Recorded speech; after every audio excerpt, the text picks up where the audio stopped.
Welcome to Money Talk with Tiff, a podcast where we discuss everything money from tips and tricks to current events.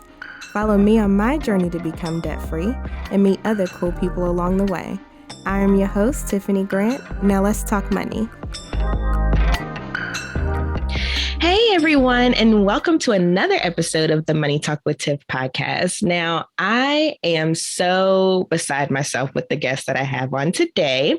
I have Rebecca Wiggins. She is the executive director at AFCPE, which is the Association for Financial Counseling and Planning Education. I'm excited because I am currently studying for this certification. And Rebecca is also the co-host of the podcast Real Money, Real Experts, and has made it her mission to create access to economic security and empowerment to close the gender and racial wealth divides. And you all know I'm all about those. So thank you so much, Rebecca, for coming on. Thank you for having me. Just to jump right in, I'm just so curious about your journey. Like, how did you get to this position? Like, this position is so awesome. And for such a great program. So I just want to hear about, how did you make it to this level and to this step? It's a great question. And probably pretty interesting from the standpoint of if you would have told me when I started out in high school or college that this is what I would be doing, it didn't make sense at the time. So my background in high school, I got really serious about music. I played French horn. And if anybody who is a musician knows, there's not a ton of people who play that instrument. So that worked in my favor. I ended up getting scholarship money to go to college and honestly felt like I sort of would try to figure it out along the way. That helped me financially. So I took that opportunity, but really felt sort of lost in college. I didn't know exactly what I was going to do with the music degree and just tried to kind of take opportunities as I could along the way. I was always very interested in things like psychology. I took a lot of psych courses. I looked into music therapy as an option to kind of parlay that experience, and ultimately just took some administrative roles more with arts positions like the symphony or a local chamber group or things like that, and started to really get in the program management side of the education and outreach for arts organizations, and really found my passion there. I really loved that side of the work and getting into the community. And then it was just one thing led to another. I met someone through a job who worked at AFCPE, and they needed program management, somebody who could run their grant programs. Mm-hmm. And while it was different subject matter, I had the skill set. So I took that opportunity to sort of, try something new. And I would have never thought that I would be doing anything related to money or finance. That was, quite frankly, not my area of expertise. And so I just took that opportunity. And then I went back to school. I got a master's in family financial planning and ultimately my MBA, just so that I could keep learning more about it. And what was interesting was the deeper I got into this work, the more I realized that it aligned so much with my values and my passion around equity and inclusion. You talked about economic security and the racial and gender wealth gap. Those were things that I found this work, and particularly AFCPE and the AFC, really stood to make a difference in those areas. And so I just kind of found my passion along the way, and my values aligned very closely with the work that we do here. Oh my gosh, you said so much that I want to hit on. I think the first thing, though, is to drill into the audience. Like, even though you may not have a degree in something, if you have the skill set, right? It's the skill set that matters. Just go for it. A lot of people, see job descriptions and things like that, and they're like, oh, I don't qualify. I don't have this. I don't have that. But half the time, if you just apply, you at least can get an interview. And then once you're in the interview, you can drill into the interviewer, how you're a good fit for this position.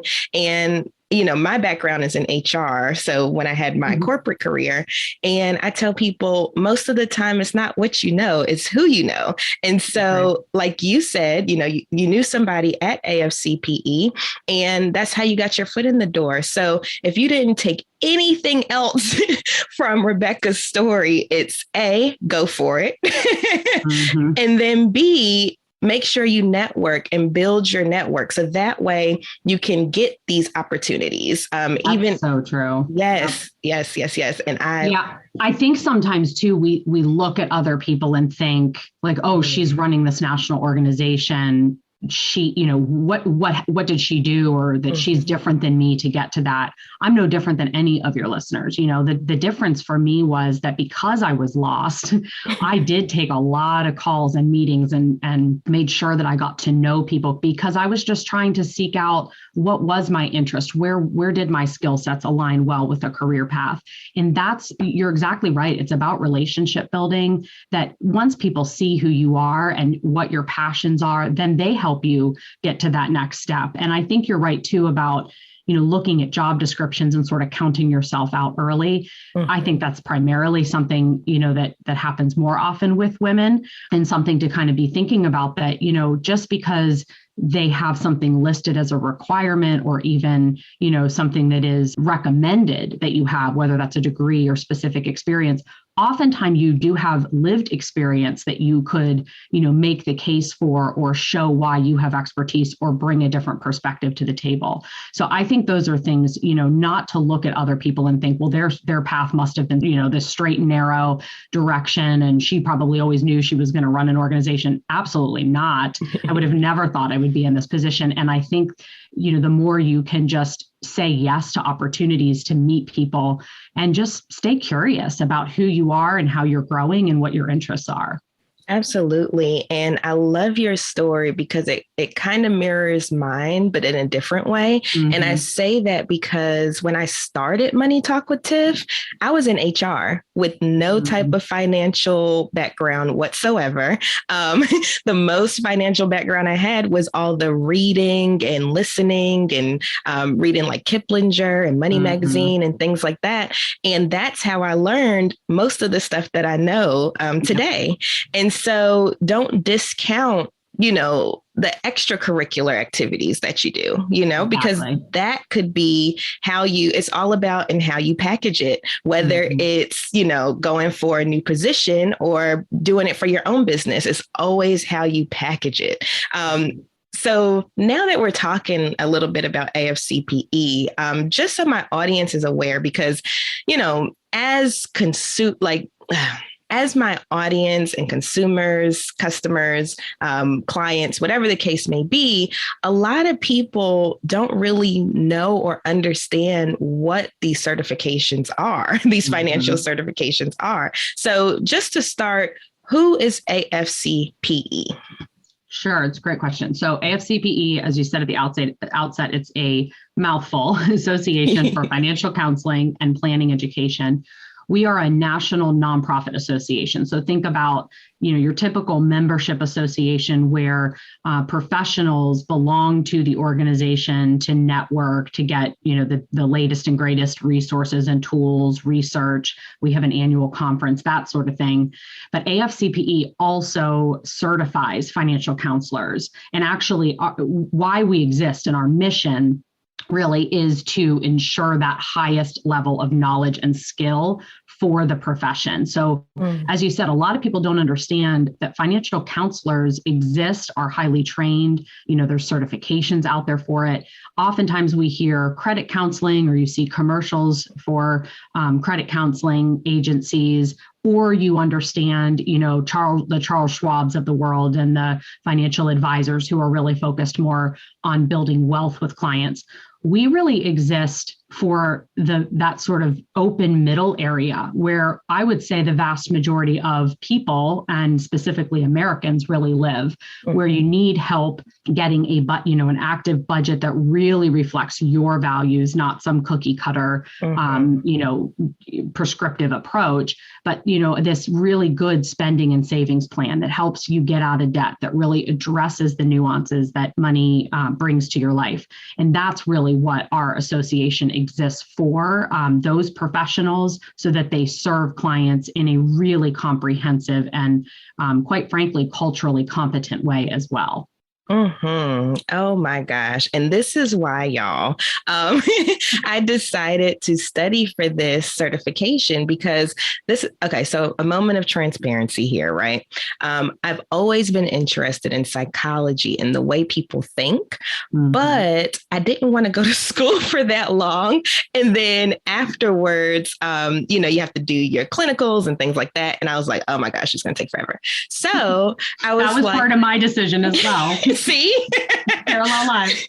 And here we are. No, but I enjoy and I love thinking about the psychology of money and helping people through, those blocks. Because my very first post with Money Talk with Tiff was money is an emotional thing. And I so wholeheartedly believe that all of our behaviors, things that are important to us, goals, things like that, all of that is based on your emotions, is based on your experiences, and whether they're good or bad, right? And so that's why I decided that this would be a good program for me, because for me, it combines the two. It combines my two passions. It combines me wanting to be a counselor and getting into the mental and everything involved with that. But then it also combines the money aspect. And so that's why I was like, oh my gosh, like when I heard of Accredited Financial Counselor, AFC,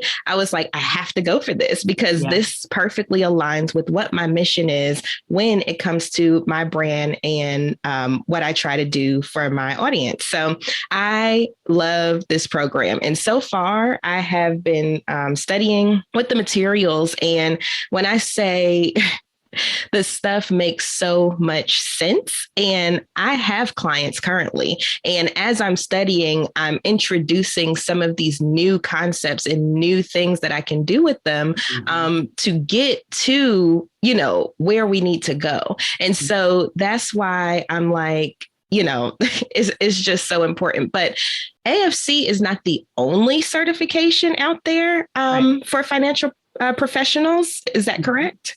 That's right. Yeah. One of the other ones that you're probably really familiar with would be like the certified financial planner. And often I think that's what people get confused is, well, what's the difference between a financial advisor, a financial planner, a financial counselor? There's all these words, let alone, as you said, all these different designations out there. It can be really confusing for clients who are looking to, who's that best fit. It's not unlike trying to find, a therapist, or it can be tricky sometimes with like who has the right skill set, who has the right approach, who has the right licensure. So I think those are things that are real struggles, but I think it's important that people know there are highly trained people who are focused, as you said, on not just understanding how your life goals impact your money goals, how things can get off track emotionally, relationally, there's sort of that deeper emotional aspect of it, but also that they have what you just described, that passion and the empathy to work with people. That's like the understanding of the psychology underneath it. That's the beauty of the AFC. And I think what people need to know is when you're looking for, whether it is that you need like a certified financial planner who's going to help you with more of that long-term wealth building strategy, investments, things like that. That's a wonderful designation, also nationally accredited, just like the AFC, has very similar guidelines and requirements that you have to go through in terms of an exam and experience hours, ethics. So it's a wonderful certification. And they also are fiduciaries, which means that they have to, what they recommend to the client has to be in the best interest of the client, not, for their financial gain. So that's important too. And so I think if consumers take nothing else away from this, clients take nothing else away from this, that there is the understanding of just do your research to know, just like you would for reaching out to an attorney or a therapist or something else, what credentials do they have? Who backs those credentials? Is it a nationally recognized, association like AFCPE, like the CFP board, that has disciplinary measures if those folks are, bad actors and not representing the ethics of that certification? Do they require continuing education? So not just that they get a one-time training, but that they have to maintain that designation with their continuing education units. And I think if you can look at it from that vantage point, protect yourself by making sure you get somebody who has that backing and has that level of training and certification, then you can get into, a specific area that they're focused in, maybe understanding the military community or understanding, something that's specific to you and your relationship or your struggle in life. So that's the advice I would give, is just make sure you check out who these folks are and understand there are distinctions along the way. Do you need somebody for that? The basics of getting out of debt, getting a spending plan, maybe working out some of the communication in your relationship around money. You probably want to look for an accredited financial counselor, and AFCPE can help you with that. If you want someone you're beyond that, you have your savings, you're trying to figure out how to invest and really build your wealth, you're going to want to look for someone like a certified financial planner. Just another moment of transparency for my audience as well. I used to study for the CFP too, a couple of years ago. And when I was in the program, now granted, I'll probably go back and get it again, which we're going to hit on in a few minutes. But when I was in it, I was like, is this really what I want to do? And then I started doing research because I was working at a firm at the time when I was studying for my CFP. And at the firm, in order to be an advisor, you had to have your CFP. They took it very, very seriously. Right. And, brilliant people that worked there. And I was like, this is cool and this is awesome, but is this really what I want to do? Because the demographic that I'm trying to help are people that are trying to create budgets, get out of debt, get around, like I said, the mental aspect of dealing with their money. And so I didn't find that the CFP really aligned with that, kind of in line with what you just said. And so I started doing some more research, and then I came across the Accredited Financial Counselor certification. And I said, this is it. This is what aligns with what I'm currently trying to do. And so that's why I decided to go for it, because I find more joy in helping people, get out of debt. Like when my clients, or even just my followers, like people that have never paid me for coaching, when they hit me up in the inbox and they're like, oh my gosh, I just paid off a credit card. Oh my gosh, I just got approved for a house. Oh my gosh, I just got approved and I just finished a bankruptcy not too long ago. Those types of things excite me, and those types of things interest me, because I feel like at all levels, everybody needs help with their money, right? Yep, it doesn't matter. Absolutely. It doesn't matter if you're barely making it or you're a millionaire, right? We all need help with money. There's always something that we can be doing differently. But I'm like, I want to focus on these people that don't have much access, because, I've heard stories where they'll go into, a place, an investment firm or whatever, and they never hear back from them once they say how much they make and all that stuff. And so I'm like, these are the people that I want to serve, because I feel like you have to start somewhere. I started somewhere, right? Yes. Yep. I started somewhere. And these are people that are like me, negative, zero net worth, that type of demographic. And so that's why I made the decision to make that transition and do my own thing, outside of the firm, because I was like, these are the people that I want to hit. These are the people that bring me joy. And so with all of that being said, do you think someone can hold the AFC and the CFP concurrently? Absolutely. Oh my gosh, you said so many things that I want to touch on that are also kind of full circle to something we were talking about earlier. So yes, the AFC, I would say, is really a foundational certification, and many people go on and get the CFP because it goes much more in depth in some of the topics like investing and insurance, and you're going to take that and run with it and go much deeper with the CFP, and that can really only, as you said, really open up that pipeline of the people you're serving. So yes, it's very complimentary. We definitely recommend that, there's a point at which our folks would refer on to a CFP. So certainly having if you work in a specific firm or open up a private practice, it'd be great if you had, either had the dual certification or had people that you could sort of pass off to within your own firm, right? So that way you can serve people as they go. It's really this thinking about it in terms of the continuum. We want to help people with where they are today, meet them where they are. As you said, there's no wealth or asset minimums. You can call a financial counselor and they're going to say, what do you need? What are your questions? And then help you dig in and kind of walk alongside you to figure out what needs to get done. Once you get to the point where you need to invest, that's where they would refer on, unless, as you said, they also hold the CFP and are registered investment advisors. They could help you with some of that as well. So it's very complementary. And I think as a field, that's one of the things that we really want to focus on is working together across organizations and across the areas of specialty, because, people's lives are not it doesn't always follow, as we said in our career paths, a linear approach. And sometimes something sets you back, and you might be with a financial advisor building wealth. And suddenly you've got to really work with that counselor who can dig into some more of the, emotions behind it, or getting out of a rough situation. Maybe you had a health crisis or something like that. So I think there's a lot of back and forth, and I think there's a lot of value of just having this dual credential. The other thing that you said that I just think it was really brilliant was you identifying where your passion was. And it makes me think of a mentor of mine, Sandra Davis, who everyone should look up. She leads an organization called Sage Financial Solutions, and they do a lot around financial coaching training. But she's been an excellent mentor of mine. And one of the things she said to me years ago, and says this phrase often, is identify what makes your heart beat faster.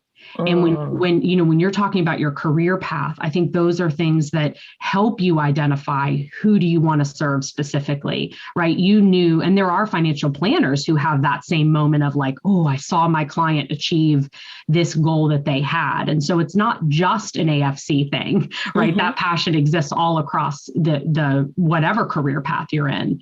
But I think that helps people also identify, like, that's when I get really excited. So those are the people I want to serve, and that's the area I want to focus on. And then you can really drill down and make that niche around what you're doing and who you serve and how you are bringing fulfillment to your own career. Absolutely. Absolutely. I tell people all the time, do not follow the money, follow the passion, and the money will follow.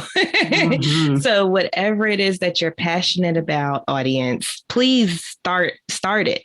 Like I said, with my situation, I started Money Talk with Tiff when I was in HR, something completely unrelated, but I knew what my passion was. And so I'm like, okay, how can I act on my passion and build myself as an authority, even without any financial credentials? So that way I can help people. It all goes down to helping people. And the same thing with Rebecca and her story. She started off with music, and of course that's still a passion, I'm sure, but she used that skill set to transition into a career that she now loves, And so it all goes back to finding what your passion is and then acting on it. Don't be afraid of the no's. Don't be afraid of the fear. Because I can tell you, when I made my first blog post, I was like, nobody's going to read this. I was like, I'm a nobody, first of all. And then second of all, I have no experience on paper whatsoever in the world of finance. So who's actually going to listen to me? And now, if you fast forward to today, just like Rebecca said, you could have never told me that I would be doing this as my career, and full time at that. And so that's why, I tell people, follow your passion and the rest will follow. Yeah, I think too, just one quick thing to add to that is like, don't be afraid of the yeses. I think sometimes that's the thing we're more afraid of, because especially if you don't think you have all of the credentials that you need or all of the experience that you need, what if they say yes? What if they ask you to write another blog post? And then you're worried, what if I don't know? And I think that whole imposter syndrome or just being afraid of the yes is actually sometimes scarier than the no. Oh my gosh, I'm so glad you said that because I just had this conversation with one of my students yesterday. When I was at the university. She was saying, she was scared of getting her dream job, because she's a senior now. She was like, she was scared of getting her dream job because she's like, okay, if I get it now what? Where do I go from here? Yeah, it's real. Yeah, it's so real. But I told her, I said, you know what? One, fail early and fail often. Fail forward. Yes, fail forward. And then two, don't be afraid of the yeses, because what happens is it builds your confidence. It builds your confidence and it shows you that you can do this. And then the yeses and the nos become easier as you progress. And so it's just a matter of getting through that fear threshold. And then that way the world is your oyster at that point. When you become fearless and you know your purpose and you know yourself, the world is your oyster. You can do whatever it is you decide to do. And, I think that is a perfect way to end the podcast, is like, because that was such a high note there. If you didn't learn anything else from the conversation that me and Rebecca just had, it's follow your passion. Make sure that your passion aligns with your goals and that your actions align with both of those things. And then once you do that, realize that it's not going to be a straight line from point A to point B.